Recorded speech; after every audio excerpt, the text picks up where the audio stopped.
Okay, so somehow the original version of this video was uploaded without my commentary in it, so I have to do it over again. So I replayed this entire level, well, like, this entire zone and the next one. And I got to do it in in Scourge Mania.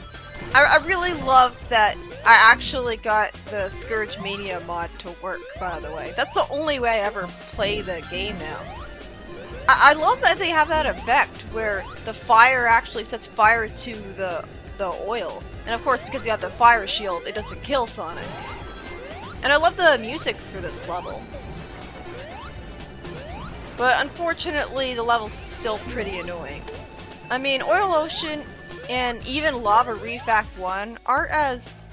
they're more fun than I remembered them to be. But it's just that they feel so much less fun than the rest of the game, which the zones before this were... they just felt a lot more fun. But this level, well, obviously there's the same annoying enemies as before in Sonic 2. But my least favorite part about this zone are easily those platforms. Just because they force you to stop and wait until they land so you can jump on them. And it's especially annoying when they have spikes near them. So if you go too far to the right, because you couldn't see enough of what was ahead of you since you're trapped in the center of the camera, and so you didn't realize there were spikes up ahead in a wall, then you just end up landing on the spikes. It's irritating having to constantly have the pace get broken by either the platforms that move upwards all the time, and there's fire below them, so you have to make sure that you land on them, though that's at least platforming. And I don't like the breaking floor either. You know, in retrospect, I really don't see why I bothered keeping these blue spear minigames in. I mean, they didn't really contribute anything. It's not like Sonic 3 where you actually get Chaos Emeralds.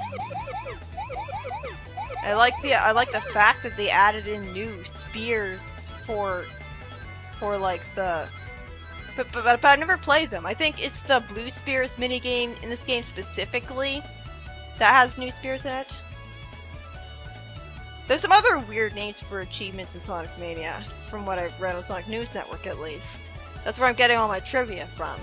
The King of Speed is a reference to the Daytona, USA song The King of Speed. You'd think it would just be a reference to Sonic. Gotta catch 'em all is obviously the slogan for the Pokemon series. And that's about it, because I already mentioned the other achievement names. And the main menu has features similar to Sonic R in terms of... it showcases graphics whenever an option is toggled over.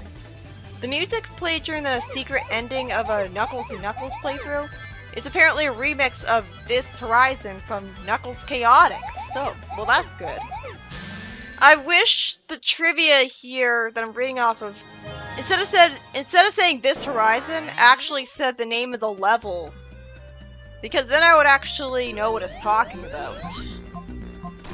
I know that the secret ending image, at least, it looked pretty silly, because Knuckles was sitting on a chair reading a book to some small animals who you'd think wouldn't be smart enough to understand what he was saying, because they're just look like normal animals. And I don't know why, but I always feel like it looks like he's sitting on a toilet, like in that image, just because of the way that his face is.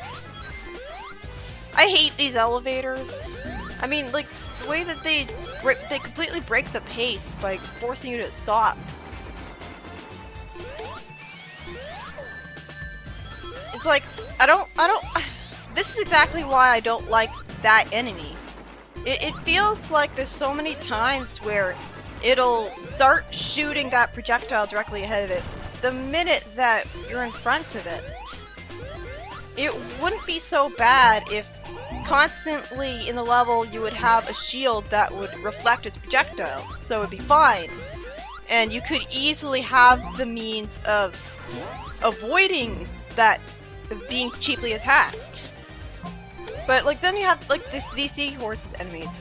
I don't like them either. And yeah, like the fan that I passed by earlier, I really don't see the point of having a fan that stops you from just simply running ahead and progressing with the level. There's so many things about this level that are pace breaking. There's a reason I don't like it. This is another pathetically easy boss fight. I do like the gimmick where the green platforms will go upwards, and it's telegraphed enough that it's obvious that you should go to the left or right to avoid being on those platforms when they rise towards the spikes.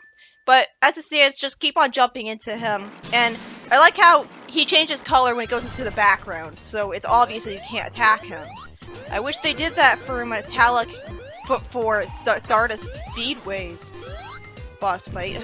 Whatever it was called. The one where you have to hit the blue missiles. This level has a gimmick that rips off Sandopolis Zone because it has pollution in it. And if the pollution's there for long enough, it'll start draining your rings, which makes perfect sense. Because your rings disappear because they grant Sonic invincibility, and they keep being used up because they're trying to prevent Sonic from dying in pollution. Every time I play this level, I would actually hold my breath when the pollution showed up. So it felt more immersive that way, and it's actually pretty realistic because it's not like the pollution is there for so long that you can that you're really struggling when you're holding your breath for that long. No, you get to these things pretty quickly. They're so frequent that the pollution's not really a problem. And it's pretty ironic how well, I doubt that it was intentional, but like here you have the pollution from the oil ocean. Here you have pollution in the air in oil ocean zone, and the heroes had to deal with pollution in the air in I think it was the Death Egg Madness.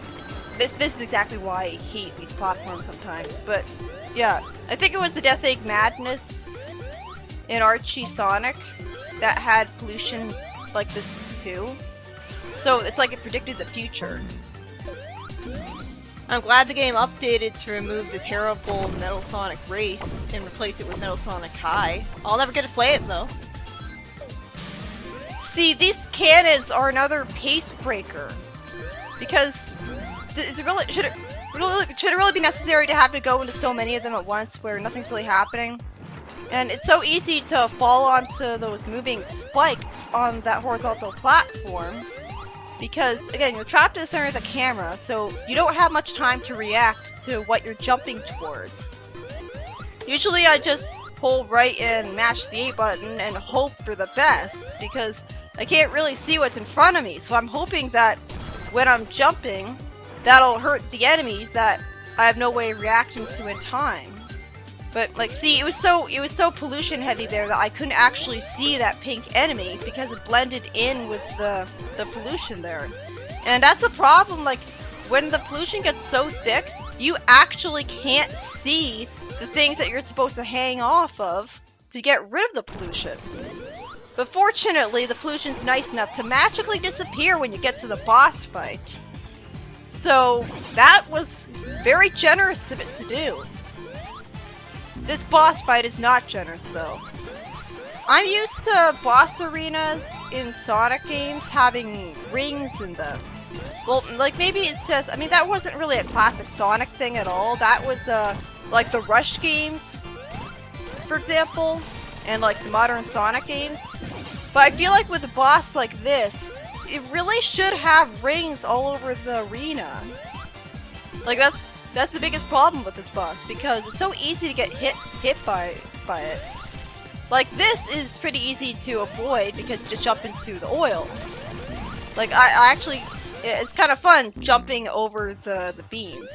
But I had a lot more trouble when I replayed this boss fight so I could have it fresh on my mind. Like I must have died like 8 times, and fortunately I had debug mode, so it wasn't a problem. And granted, I didn't bother to spawn more rings, so most of those deaths were because I didn't feel like cheating even more to spawn in more rings.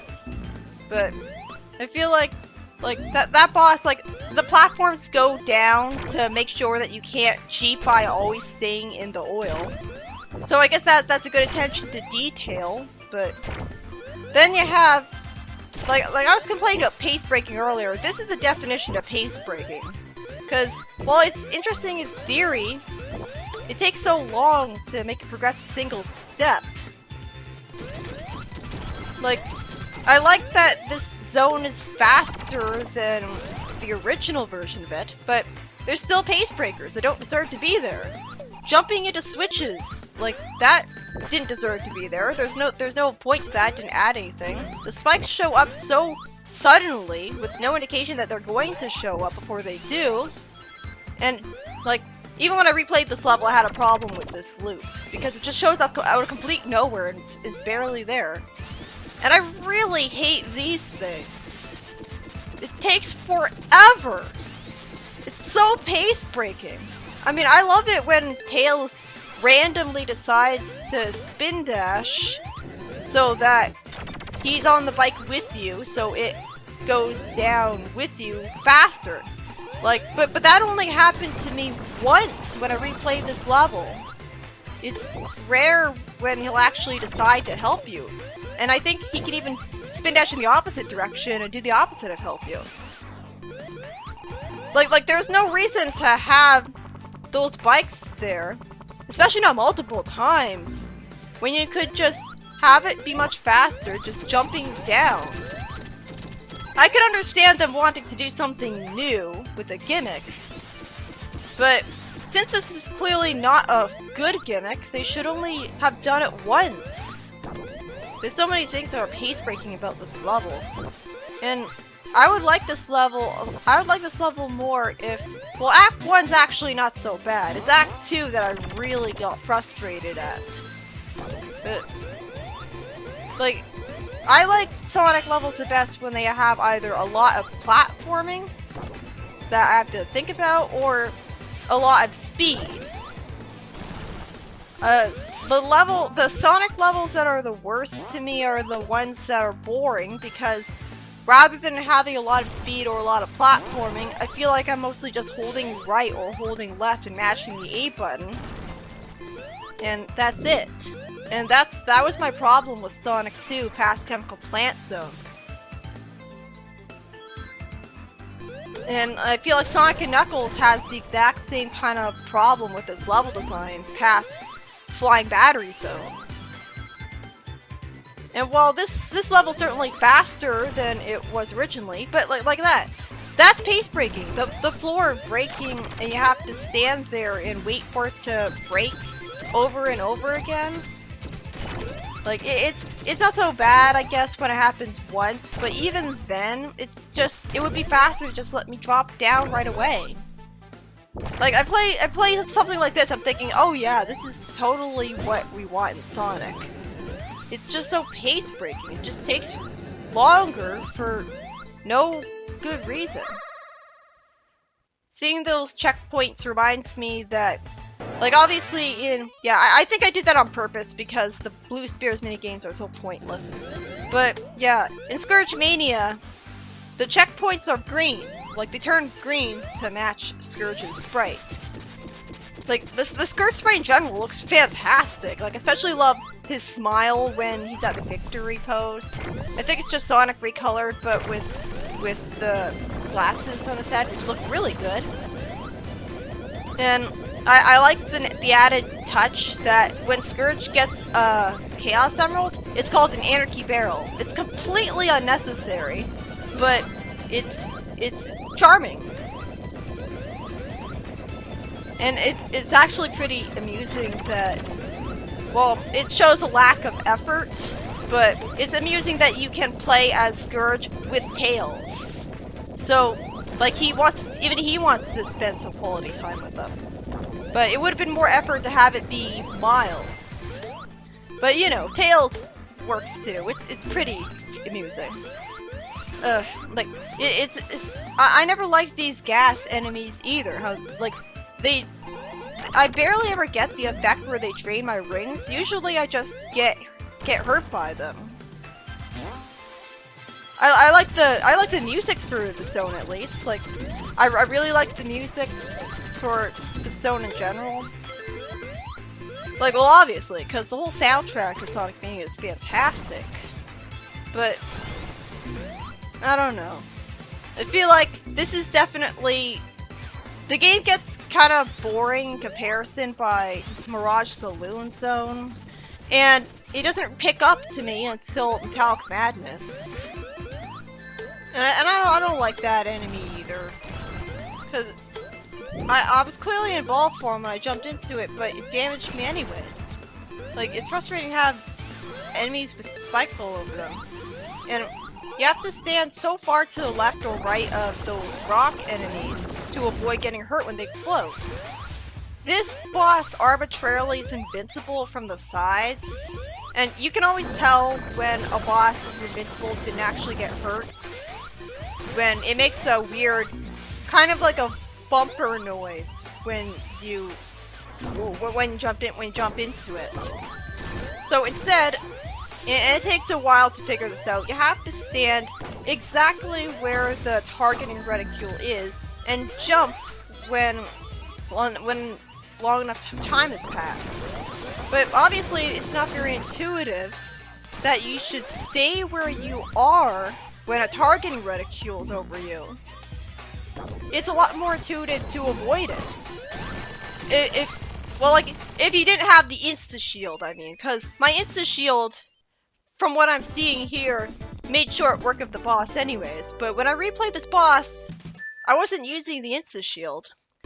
So I did it the legitimate way, where I had to jump into the boss and damage it from below every time that it would fall down on me. So, like, it's an interesting idea once you know what you're supposed to do. But it just seems really arbitrary that it's invincible from the sides in particular. Like, I guess the sides are made of really tough metal. And they didn't have enough, and he didn't have enough metal, and like the metal was too hard to get for him to make the entire thing out of it. But yeah, like, this is, as I said before, my least favorite part of Lava Reef Zone here. I mean, there's just so many different things about it that end up annoying me. And it's ironic because, I mean, it's like, I think the best way I can phrase it is that normally zones where I feel like I'm just holding left or right and mashing the A button and that's all I'm doing, they're too easy. So I guess that's my problem with them. I like it when there's challenging platforming, or when, sure, it's easy when it's a speedy level because you're not really doing anything, but at least it's exciting seeing Sonic go fast. But it's boring when a level has neither of that, and it's just pathetically easy. This level obviously has a lot of challenges to deal with, like it has the fire beams that show up. But unfortunately, what in between dealing with those annoying challenges where it's very, very easy to get hit and lose the rings, because if you don't attack the head of the enemy, then you lose your rings. But if you attack any other part of him, I mean, it makes sense because he's covered in spikes, but why would they reference Marble Zone? Nobody likes standing on blocks and boringly waiting for the block to finish moving over the lava. At least they had the good sense to keep it as short as possible, but it still wasn't short enough. It should have ended seconds before it did. I mean, some things just shouldn't be referenced, because, I mean, I understand because it's a lava level, but I think this might be my least favorite part of the stage, because it feels unnecessarily hard to, well, actually I don't think this, no, this isn't actually that part of the stage yet. That'll come later, actually. I do like that the platforms rise out of the lava like that.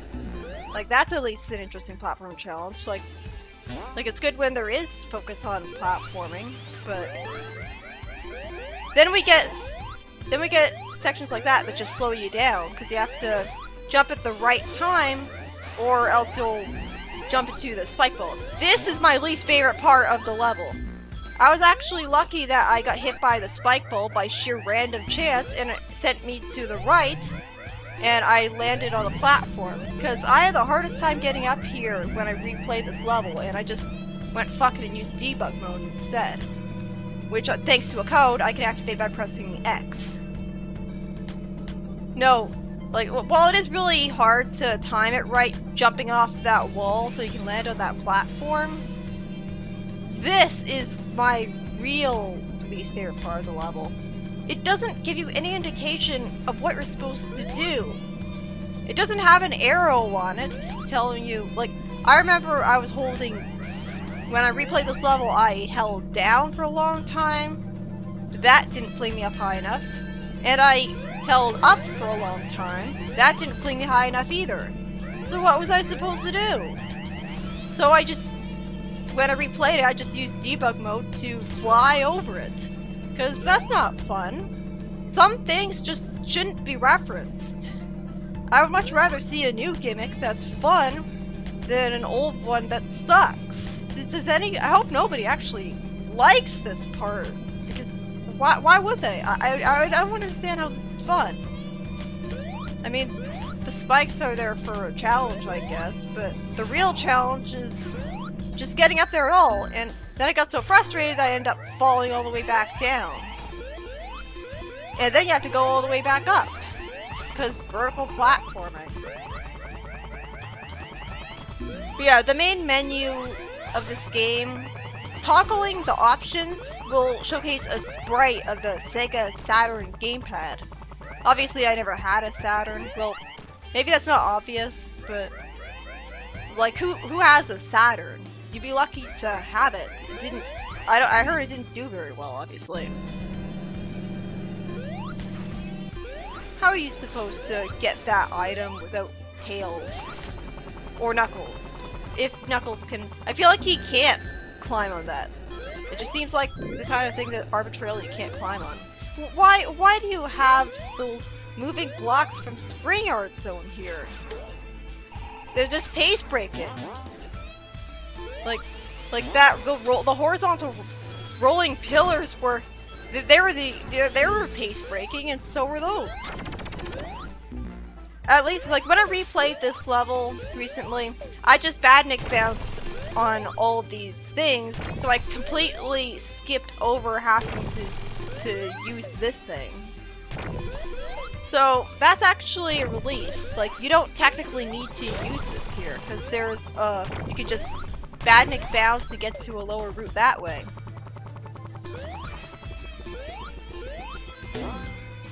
And see, I like sections like this at least. Like, more exciting set pieces like this. That would be nice.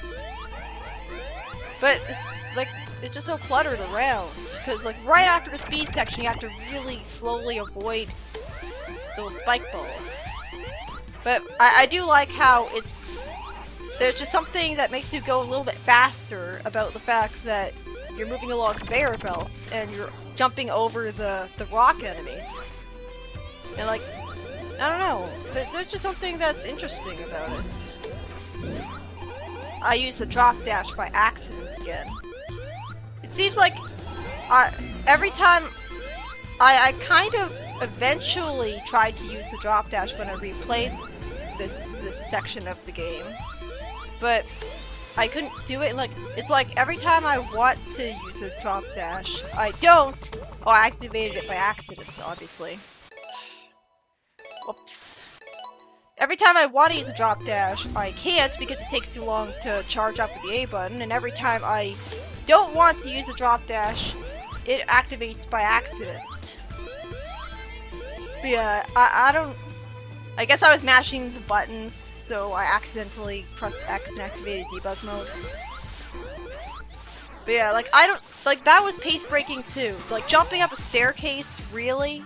How is that Sonic-like?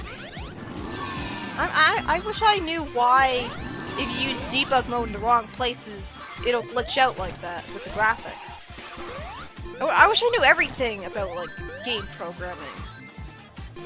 this boss looks like it's a lot more obnoxious than it actually is, because you expect that because it has that giant spike ball swinging around its head, that you won't be able to damage it at all, because every time you jump into it, you'll just jump into the spike ball. But no, actually, you can just jump into it just fine. You can even spin dash along the ground and jump, and you'll be fine. I did a lot better on this when I replayed the boss fight, especially when you have a flame shield, because then then you're immune to the fire. But it's not very fun.